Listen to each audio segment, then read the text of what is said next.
我已九旬有九，80载春秋，我亲眼见证过无数才华横溢之士，最终却落得一贫如洗。18次经济衰退，数度市场荣枯，我皆历历在目，恐慌与狂热交织，我亦曾身处其间。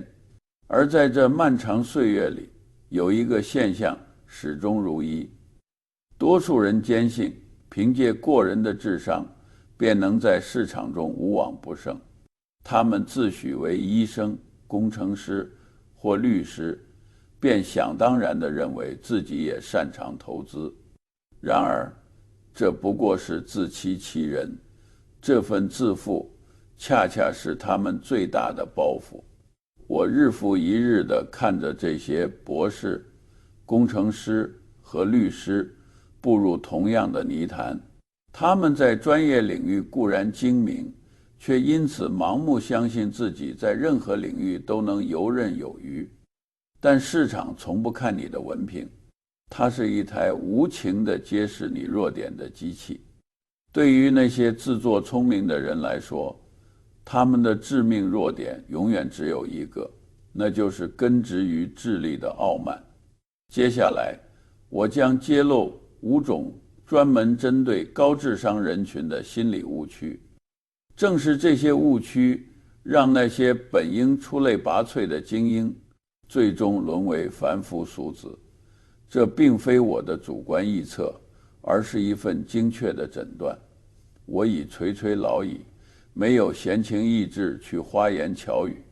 你必须深刻理解这一点，因为你引以为傲的智慧很可能正是禁锢你的枷锁。让我进一步解释，世人普遍认为，若想在市场中称雄，就必须比旁人更胜一筹。他们认为要阅读每则新闻，剖析每张图表，构建精密的电子表格。他们深信，掌握信息最多者才是最终赢家。这不仅是个误解，更是一种根深蒂固的谬论。我曾亲眼目睹无数精英、医生、工程师、律师在资本市场中倾家荡产。究其原因，该因市场并非智力搏杀的竞技场，而是对心性的严峻考验。高智商在此反倒常成劣势，因为它会促使你为那些简单至极的愚蠢错误编织出繁复精巧的辩解。整个金融产业正是建立在玩弄这种心理之上。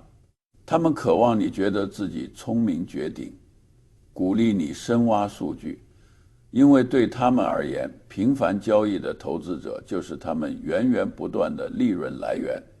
你每犯一次错，他们便坐收佣金。他们鼓励你为显而易见的失误寻找精巧的托词。整个金融行业正是利用了这一点。他们巴不得你觉得自己聪明，巴不得你不断分析数据，因为活跃的投资者对他们而言就是摇钱树。你交易，他们赚钱；你静观，他们无利可图。然而，真正的财富并非通过知晓更多来积累，而是通过少做少错，规避常见的心理失误而获得。我将逐一剖析5种特定的心理圈套。正是这些圈套，注定会使高智商者最终趋于平庸。倘若你能够以简朴的理性取代繁冗的逻辑，你终将看到数字如何为你所用。第一重陷阱，复杂迷思，首先便是那最具蛊惑力的复杂迷思。这个圈套专为工程师、学者以及所有自诩为房间里最聪明的人而设。他们深信，一个问题若错综复杂，其解决方案也必然要同样精妙。他们宁愿拥抱一场复杂的失败，也耻于接受平淡无奇的简单成功。因为简单的胜利无法满足他们的智力虚荣心，更无法成为晚宴上的谈资。他们渴望扮演揭开谜团的智者，而非仅仅是那些买入显而易见之物，然后耐心持有20年的凡夫俗子。这实在太过乏味，无法彰显他们的与众不同。这种偏见会从3个方面侵蚀你：一，将忙碌错认为进步。制作一份150页的电子表格，看起来煞有介事，仿佛效率极高。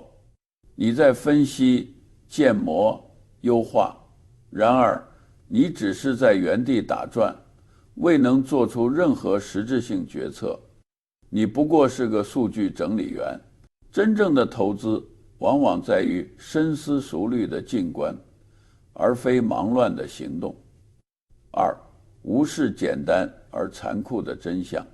这种偏见会让你忽略那些真正关键却又出奇简单的变量。它让你漠视高昂的费用、沉重的债务，甚至人类固有的愚蠢。它让你无视一个不争的事实：一家持续亏损的公司本质上便毫无价值。然而这些变量因其不复杂，反被聪明人刻意忽视。他们转而沉迷于精巧的复杂模型，苦苦寻觅所谓的秘密变量，却对答案就写在公司财报首页：本季度亏损1亿美元，视而不见。3，为情绪化的愚行提供智力掩护。当你内心渴望购入一只热门科技股，赌博的冲动蠢蠢欲动，尤其当周围邻居都在发财时，你的大脑却拒绝承认这纯粹是情感作祟。于是它会迅速构筑起复杂的数学堡垒，为你的投机行为披上合理的外衣。此时模型不再是分析工具，而成了自我欺骗的帮凶。我最近便目睹了这样一个案例。在芝加哥，一位年约32岁的量化分析师，才华横溢，称得上是真正的天才，学业上出类拔萃。时值2021年科技股泡沫狂飙之际，万物都在飞涨，这位分析师却不屑于直接买入，因为他觉得自己太过聪明。他亲手构建了一个模型，声称其囊括了150个输入变量，从社交媒体情绪到开发者提交日志，甚至连工厂、停车场的卫星图像都在其分析范围之内。凡你所能想到的，它无所不包。这模型简直就是一件艺术品。他用它来评估那些毫无盈利、仅凭概念甚至一个名字和好故事就能生存的科技公司。他的模型竟给出了买入信号，声称这些公司被严重低估，即使股价已经翻倍、3倍甚至4倍。他向人展示打印出来的密密麻麻的数据页，看起来既科学又无可辩驳。他对自己的模型深信不疑，竟将全部个人资产整整80万美元投入了这些他所谓的被低估公司。他倾尽所有，然而他的模型最终不过是金玉其外，败絮其中的空谈。那仅仅是为赤裸裸的贪婪披上了一件数学伪装的外衣。它就像一个精心设计却毫无意义的鲁布哥德堡机械，只为导向一个预设好的结论。当泡沫破裂时，结果如何？不过是简单的算术游戏。那些股票跌至归零或几近归零，95%、98%的价值瞬间蒸发。它的模型根本无法预测那个唯一关键的变量理性的回归，它也无法模拟群体性恐慌。最终他的80万美元血本无归，灰飞烟灭。如今他35岁，被迫转行从事合规工作。他所有的才智和努力就这样付诸东流。最令人痛心的是，他甚至曾向人宣称，他的模型证明某家濒临倒闭的公司值得买入，直到该公司被摘牌退市的那一天。他对模型的盲信超越了残酷的现实，他选择了复杂的失败，而非简单的成功。教训再简单不过，如果一项投资需要你用40页电子表格来论证其合理性，那么这很可能是一笔糟糕的投资。如果需要借助一个拥有上百个输入参数的计算机模型来判断一家企业是否优秀，那这家企业本身恐怕就不够优秀。真正的智慧往往在于其简约。我和沃伦审视企业时，只问几个核心问题：他现在能否盈利？5年后能否赚取更多利润？我们是否信任管理层？这家公司是否由那些我们乐于接纳为家人的人在经营？如果答案皆为肯定，我们便买入；若有丝毫疑虑，我们便转向下一家。我们不构建模型，也无需模型，因为如果一件事你无法向一个6岁孩童解释清楚，那就说明你根本不理解它，更不应该持有它。那位芝加哥的量化分析师，如果当初直接购买指数基金，然后去看场电影，反而会更加明智。但这显得不够高深，不够聪明，虽然那才是正确的做法。第二重陷阱，分析僵局对复杂性的过度痴迷，直接催生了第二个陷阱，分析僵局。它与复杂性偏见犹如一对孪生兄弟，专为那些学者、研究人员以及深信只要再多掌握一点数据，就能获得绝对确定性的人而设。这种心态会通过以下3种方式将你引向失败：一，从决策者沦为数据狂人。你订阅5份不同的报纸，阅读汗牛充栋的报告，墙上贴满了各式图表，你自以为见多识广，却从未真正展开过任何实质性的尽职调查。你将单纯的研究误认为是实际的进步，你成了坐拥海量事实的图书馆员，而非获取资本收益的投资者。2，良机稍纵即逝。市场从不会停下脚步等你完成研究，我称之为完美击球，那种显而易见、完美悬停在击球区上方、转瞬即逝的机会。当你还在分析投手的手臂角度时，整场比赛早已翻开新的一页。这类绝佳机会凤毛麟角，1年或许仅出现1、2次。如果你始终埋首书海，反复求证，那这些稍纵即逝的良机，你必然会一一错过。3，世界变化快于你的分析。待你洋洋洒洒完成100页的买入报告时，新的技术可能已然颠覆了整个行业。你的研究还没来得及付诸行动，便已彻底过时。你所分析的那个世界早已不复存在。我认识一位波士顿的经济学教授，他才华横溢，任教于顶尖学府，甚至亲自撰写了宏观经济学教材。这一切都发生在2009年3月，正是金融危机的最低谷。彼时股票无人问津，市场血流成河，新闻头条充斥着末日预言。这位教授深谙市场估值已跌至谷底。作为一名经济学家，他清晰地看到各项估值指标、市净率、股息收益率都已创下自1930年代以来的新低。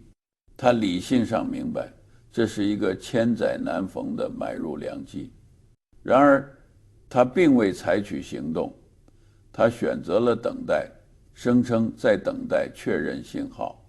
他仔细分析着各项复苏指标，希望看到失业率趋于稳定，希望确认房地产市场已然触底。简而言之，他期待所有的风险彻底消散。他耗费了整整18个月，1年半的时间去分析危机本质，撰写论文，举办讲座。与此同时，那些甚至连 GDP 都拼写不出的普通人，那些只知道可口可乐还在卖汽水，宝洁还在生产肥皂的寻常百姓，他们却开始买入。他们并非聪明绝顶，仅仅是不愚蠢。他们行事理性，在优质企业打折时果断购入。等到那位教授终于等到确认信号时，市场早已上涨了100%。他错过了复苏的第一波红利，最容易赚取的利润已不复存在。如今他已73岁，仍然是一位教授，但他做了什么呢？他抱怨市场估值过高，他依然津津乐道自己如何在2009年精准预测了市场底部。最悲剧的是，他为此写了一篇长达50页的论文，文笔华美，详尽阐述了为何2009年这个看似糟糕的年份，实际上是千载难逢的买入时机。他写了论文，却始终没有下订单。他分析了机会，但机会却弃他而去。他拥有一堆论文，而别人却收获了真金白银。这里的教训残酷而直接，你不会因为成为一名顶尖分析师而获得回报，你的电子表格也无法为你带来收益。你获得回报是因为你做出了决策。这里不是大学课堂，而是真刀真枪的市场。最详尽的研究也不会获得任何分数，存在的只有盈利或亏损。你必须在信息不完备的情况下行动，你永远无法获得100%的确定性，这根本不可能。如果你执意等待一个零风险的时刻降临，那你将永远处于等待之中。这场游戏的精髓在于，当胜率压倒性的偏向你时，果断出手；当那个肥球滚来时，你必须挥棒扣动扳机。如果等待数据臻于完美，良机便已悄然消逝。道理就是如此简单。第三重陷阱，狂妄自大之截然耳。即便你开始行动，你的智慧仍可能成为致命的毒药。这便是第三个，也是最危险的陷阱，狂妄自大之结。它让你的才智变得一文不值，纯粹的傲慢。这种心态让你坚信，由于你天赋异禀，聪慧过人，所有算术法则和历史规律在你面前都将失效。这个陷阱会从3个方面将你摧毁。一、过度使用杠杆。你自认聪明且充满自信，区区10%的回报怎能满足你？何不加码杠杆，博取30%的收益？你坚信自己绝不会犯错，因此你构建的仓位一旦出现哪怕一丝失误，便注定让你血本无归。这好比驾驶一辆时速100英里的汽车，却偏偏没有刹车，刺激感会一直持续，直到致命的瞬间来临。二、错误面前执迷不悟，错误接踵而至，但你太过聪明，以至于无法承认自己错了。当股价下跌20%时，你非但不认为是失误，反而视之为机遇，加码买入。跌至50%时，你继续追加筹码。你拒绝接受残酷的现实，任由虚荣心驱使你不断追加亏损，直到最终一无所有。三、认定历史规律对你无效，你总是挂在嘴边那句“这次不同了”，这简直是英语中最昂贵的4个字。你亲眼目睹泡沫的形成，却妄想着自己能够乘势登顶，在泡沫破裂前1分钟精准抽身，你根本办不到。你不过是一个衣着光鲜的赌徒罢了。我们曾犯过这样的错误，我自己也曾深陷其中。那是在1970年代，我和沃伦，那时我们还年轻，取得一些小小的成就后，我们便滋生了自负，自以为聪明绝顶。我们收购了一家位于新英格兰的纺织厂伯克希尔哈撒韦公司，那简直是一笔糟透了的生意。整个行业正走向衰亡，产业不断南移，所需资本庞大的令人窒息。它就像一艘船底破了个大洞的船，我们终日疲于舀水。我们心里清楚，这是一桩糟糕的买卖，收购它的唯一理由仅仅是价格便宜。从统计学和数学角度看，它的确便宜，但年轻气盛的我们执意要试一试，自以为能修复这台残破的机器，自以为高人一等，与众不同，能够扭转乾坤。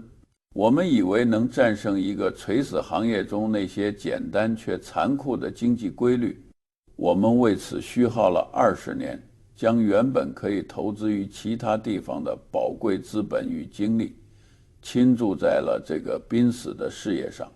每次勉强赚到一点微薄利润，企业又会要求购置新织机或是修缮屋顶，这简直是个无底深渊。同样的资金和精力本可以投入到那些优质且低成本的企业中，比如 SAS 糖果公司，一个能带来源源不断现金流的绝佳生意。然而我们却执意拯救那家纺织厂。为什么？纯粹是自负，是傲慢。我们自以为太过聪明，不屑于直接收购那些简单美好的企业，非要通过拯救一个烂摊子来证明自己的天才之处。最终我们付出了沉重的代价。以合理价格收购一家优秀企业，远比以所谓的超值价格接手一个烂摊子要明智得多。但这个教训让我们付出了数百万乃至数十亿的机会成本，这纯粹是自负作祟的愚蠢错误。我们当时自以为是，自诩聪明，我们本应保持理性。教训是，股市根本不会在意你是否拥有160的智商，也不在乎你是否毕业于哈佛，他对此毫不在意。市场是一台冷酷无情的机器，如果你的软肋是自负，它必然会找到你的破绽，让你倾家荡产。谦逊是抵御风险的唯一壁垒。第一步就是承认自己可能会犯错。我所认识的最聪明的人，往往也是最乐于修正自己观点的人，而这种自负却常常驱使那些天才去尝试不可能完成的任务。第4重陷阱，预判迷思。第4个陷阱是预判迷思，这可谓是聪明人最热衷的游戏。你深信自己能够洞悉未来，精准把握市场时机，明确何时入场，何时抽身，这纯属欺诈。彻头彻尾的谎言更是一个致命的圈套，它会从3个方面摧毁你。1、2次精准判断，概率微乎其微。若想在这场游戏中取胜，你必须2次都判断正确。你不仅要准确预判何时卖出，还要精准捕捉何时买回。1次判断正确的概率已然不高，2次都对，简直是天方夜谭。2、底部回购难上加难，你注定会在第2步上栽跟头。即便你侥幸在市场顶部抛售，也绝无可能在底部再次买入。为什么？因为市场谷底犹如世界末日，令人不寒而栗。那个曾明智抛售的头脑，此刻会因恐惧而彻底瘫痪。你将被同样的恐惧所麻痹，正是你曾以为自己已经规避了的那种恐惧。3. 高昂的交易成本。所有这些频繁操作都伴随着巨额的税费，每次抛售都需要缴纳资本利得税，每次交易都要支付佣金，最终你注定会输给那些按兵不动、持股不动的人。这不过是简单的算术题，你正在让你的经纪人盆满钵盈，而自己却日益贫困。我曾亲眼见过一位洛杉矶的外科医生，他年届62岁，才华横溢，在行业内备受尊敬，堪称顶尖。那是在2019年末，疫情爆发前夕，他坚信一场经济衰退迫在眉睫。他阅读了某份报告，观察了某些图表形态，笃定市场即将崩盘。他将这一预言告知了所有朋友，随后他毅然抛售了自己全部价值400万美元的资产组合，全部转为现金。他觉得自己简直是个天才，聪明绝顶。果然，到了2020年3月，疫情爆发，市场在3周内暴跌34%。这位外科医生欣喜若狂，那股得意劲儿简直令人难以忍受。他打电话给朋友们，得意地说：“我早就说过了，我预测到了，我就是个天才。”他确实预测对了崩盘，然而他当时却手握现金。而此刻，世界仿佛陷入末日，新闻报道令人胆寒。他惊恐万分，未能回购股票。他等待尘埃落定，等待确认信号，就像那位经济学教授一样。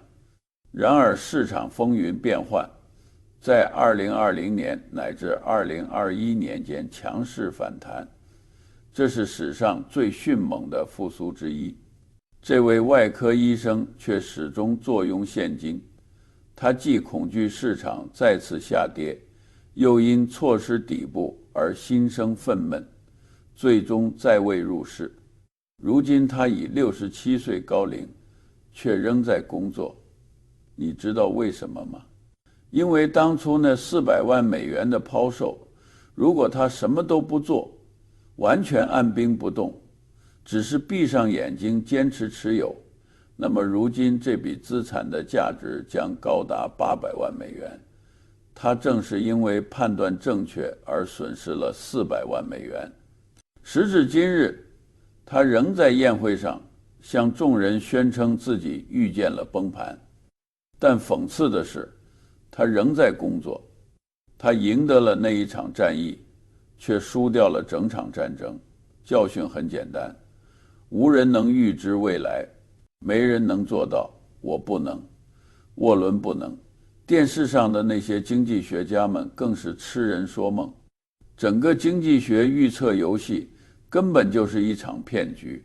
我们的目标不是去预测再预测降雨，因为你做不到。我们的目标是建造一艘方舟，让你能在洪水中幸存下来。建造方舟的方式就是以合理的价格购买优质企业，且不使用杠杆。你通过持有现金来构建它，这样当洪水来临时，你便能游刃有余地施以援手，而不是惊慌失措地抛售。你不必预测，你只需做好准备。第5重陷阱，心性崩盘。然而，最悲剧的莫过于最终的陷阱。心性崩盘，这才是决定成败的关键，是所有挑战中最严峻的一项。你可以避开复杂性，你可以学会如何明智决策，你可以抑制住你的自负，你可以停止徒劳的预测，但如果在这项终极考验中失利，那么之前的一切努力都将化为泡影。你所有的准备，所有的谦逊，所有的简朴，若在此处失手，都将付诸东流。这个陷阱之所以致命，有3重原因。一，巨额财富的终结者，他往往不是因为细枝末节的失误，而是因为一次灾难性的情绪化的决策，导致巨额财富灰飞烟灭。二，智慧的彻底沦陷，它证明了你所有的智慧都形同虚设。你读过的所有书籍，制作的所有电子表格，进行的所有分析，在生死攸关的关键时刻都变得毫无意义。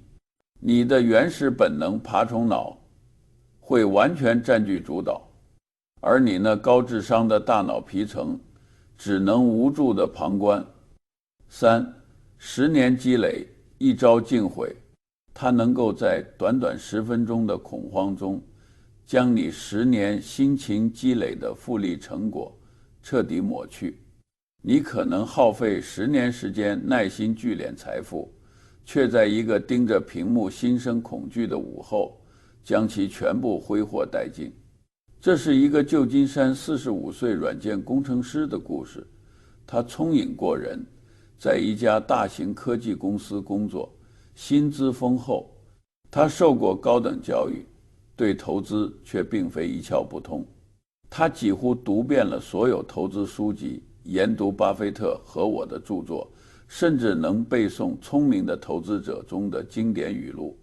他深谙贫穷法则，理解财富的本质。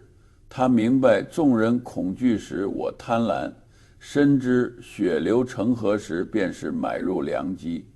他曾向朋友们宣讲这些道理，言谈举止与我们何其相似。然而到了2020年3月，这位工程师盯着自己的投资组合，他拥有超过200万美元的资产，那是他毕生的积蓄。眼见资产缩水10%、20%时，他对妻子说：“就是现在，这是绝佳时机，我们该买入。”他还在复述着书中的箴言，但随后投资组合跌了35%。他盯着账户，赫然发现账面亏损已达75万美元。他彻底崩溃了。所有经典的格言，所有的投资箴言，此刻都烟消云散，只剩下内心的巨大噪音。他不再是那个坚定的长期投资者，也不再是众人恐惧时贪婪的智者，他只是一个惊慌失措的人。他登录账户，清仓了所有资产，抛售了所有股票，清空了所有基金。他恰恰在市场触底的最糟糕时刻出手。就在行情即将反转之日，他锁定了75万美元的永久性亏损。此后6个月，他手持现金，眼睁睁看着市场攀升10%、20%、30%。6个月后，他终于回购，但价格却远高于他当初抛售之时。如今他49岁，仍在努力弥补损失。最悲剧的是，他告诉朋友，他深知自己做错了什么，他心知肚明。然而，当他的手指点击卖出键时，他那聪慧的大脑虽然在嘶吼着别做傻事，他那惊慌失措的手却执意执行了指令。这便是整个游戏的本质。如果你连投资组合下跌30%甚至50%都无法保持冷静，那么你根本就不该涉足股市，你注定会失败。如果你无法控制自己的情绪，财富最终将转移到那些能够掌控情绪的人手中。市场不过是将资金从急躁者转移给耐心者，从情绪化者转移给理性者的工具。这无关智商高低，只关乎心性优劣。句号。你若拥有普通智商，却具备坚如磐石的心性，你终将致富；你若天资过人，却性情薄弱，你终将穷困潦倒，终其一生。我曾亲眼见证过无数次这样的结局，我为何对此深信不疑？这一切源自我1930年代的亲身经历。我所讲述的并非书本上的故事，而是我亲眼目睹的真实事件。那时我还是奥马哈街头的一个孩子，在大萧条的阴影下成长。我亲眼看着那些才华横溢的绅士们如何输得一干二净。他们是镇上的银行家、医生，奥马哈最顶尖的精英。然而他们却被市场彻底摧毁。他们并非愚蠢，恰恰相反。那么问题究竟出在哪里？症结有二，而这两个致命因素至今仍在吞噬无数人的财富与人生。首先，他们过度使用了杠杆，借贷购买股票，却错误地以为自己的智慧足以抵御所有风险，这正是致富之劫的体现。随后，恐慌如潮水般席卷而至。当1929年股市崩盘时，他们彻底丧失了理智。在市场最低谷时，他们抛售了所有资产，仅仅是为了填补保证金追缴的窟窿。这便是心性失控的惨痛失败。少年时代，我便领悟到，当众人失去理智时，那些能够保持清醒头脑的人终将作用一切。这与智商高低无关，而在于能否掌控情绪，在于能否规避愚蠢。那次经历塑造了我此后的一切。正因如此，我和沃伦从不过度使用杠杆。正因如此，我们始终保持充裕的现金储备。我们从不刻意追求显得聪明，我们只是竭尽全力避免愚蠢。这便是我制定这些原则的根本原因。这些原则并非我独创，它们不过是基于简单的算术和纯粹的理性。成功的3条简单准则。第一条准则：规避愚蠢远胜于追求卓越，这是最重要的指导原则。避开我刚才列举的5种陷阱，远比试图成为房间里最聪明的人来得更轻松，也更有利可图。你无需成为一个天才，只需始终如一地避免愚蠢，停止追求胜利，转而专注于避免失败。第2条准则：简约是你的利器。如果一项投资需要你构建复杂的模型，那么答案就是不。如果需要40页的电子表格才能论证，答案同样是不。那位芝加哥的量化分析师最终一败涂地，原因何在？复杂性不过是简单的算术题的伪装。买入优质企业，支付合理价格，然后耐心持有，静观其变。第3条准则：永远反向思考，这才是规避愚蠢的真正法门。不要问如何才能取胜。一个真正的聪明人会问：什么会保证平庸？什么注定会导致失败？复杂性注定失败，犹豫不决注定失败，自负与过度杠杆注定失败，预测市场注定失败，恐慌情绪注定失败。所以不要去做这些事，避开这些陷阱，你自然会赢。让我为你展现，当有人真正领悟这些道理时，会呈现出怎样一番景象。我要讲述一位真正的赢家，他并非天才，也不是量化分析师，而是一名普普通通的教师。他65岁刚退休，执教3年级已达40年。